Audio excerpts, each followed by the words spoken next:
Greetings and welcome to Starting Out and Starting Over. I'm Catherine Lake Hogan of Looking for Ancestors. This is week 4, citing your sources. Does the thought of citing your sources leave you feeling discouraged? Does the details of trying to figure out what you're supposed to write down and in what order make you want to scream? I understand. I've been there. There has to be a simpler way of citing sources without losing your mind. The good news is there is. Let's start with a couple of reasons why you should cite your sources. The first reason is to answer the question, where did you get that information from? If I write my family history, my great-grandparents were married in 1910 in London Township, Middlesex County, Ontario, where did I get that information from? I need to cite my source or sources. Another reason for citing your sources is you don't want to waste your research time duplicating your efforts. Citing your sources helps keep you organized and helps you keep track of the research you've already done. Basics of how to cite a source are: who is the author or creator of the record or the source? What is the record? What is the source? What is it that you're looking at? Where can it be found? Or where was it published? When was the record created or produced? Also, in the instance of an online record, when did you look at it? Who was the person of interest in the record? Where were they located? And when did the applicable event or information take place? Let's look at an example. I'm using an example of the Census of Canada 1881 on ancestry.ca. Here's the index record for my ancestor, Harmon Rickman, except that he's been indexed as Harmon Reitman. Someone has added some corrections there as well. The digitized image is available, so I want to see if the surname Reitman is an indexing error or if Harmon Rickman, and that's the way we pronounce it on my side of the family, some others say Harmon Reichman, was actually enumerated as Harmon Reitman. Here's the digitized image on ancestry.ca. Yeah, wow, that's a little challenging to read. As I zoom in to take a closer look, I can barely make out that the surname is in fact recorded as Reitman. However, I can't read much else. It's very frustrating. So I'm going to use the information on the index to help me. And I'm also going to use this information to write my source citation. I want to scroll to the bottom of the index page where the source information is listed. And I can see here that what Ancestry has as a source citation. They've listed some source information and also the original data. So based on that, I'm going to write my source citation for my ancestor, Harmon Rickman, in the 1881 Census of Canada. The first thing I write is the what. What is it that I'm looking at? I write name of the record group exactly the way Ancestry has named it. Next, what was it that I was looking at? Well, in this case, it's a database and a digital image. Who was the creator of the database? And what year was the database created? So in this instance, it's Ancestry.com and the Church of Jesus Christ of Latter-day Saints, 2009. Next, I write the name of the website, and I put it in italics, and then I write the URL of the website in parentheses.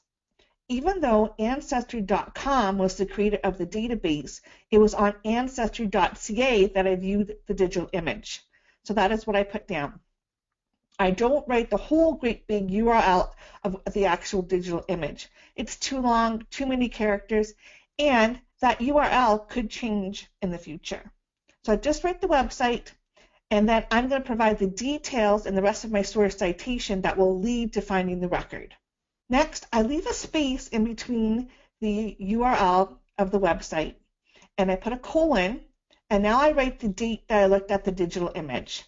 And then I close a parenthesis and add a comma. Now I'm going to write the who. Who was the person of interest? Harmon Reitman.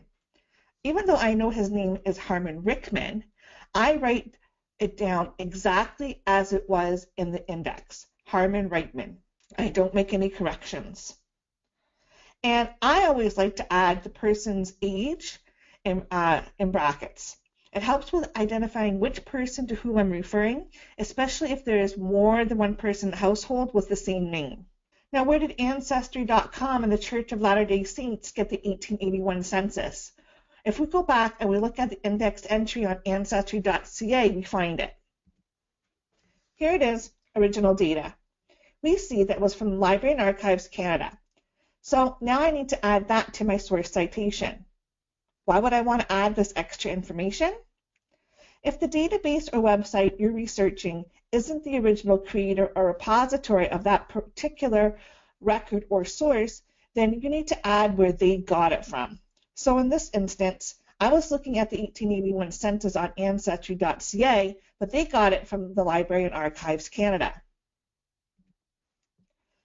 After I write who the entry is for, I type a semicolon, and now this is where I put the information about where Ancestry got their information. Citing, Canada, Ottawa, Library and Archives Canada. Next, I add the record group. In this case, RG 31-C-1 and the microfilm number. Where did I get that information? Right, back at Ancestry.ca. You can see it there. And then you can see here, that's where I got the microfilm reel number. I add in which schedule it was. In this case, it was the population schedule. Now I add in the where, going from general to more detailed. I add in the province, the enumeration district, including both the number and the name, then the sub-district, the letter and the name of the place, then the division. Next, page number, which may or may not be on the index record.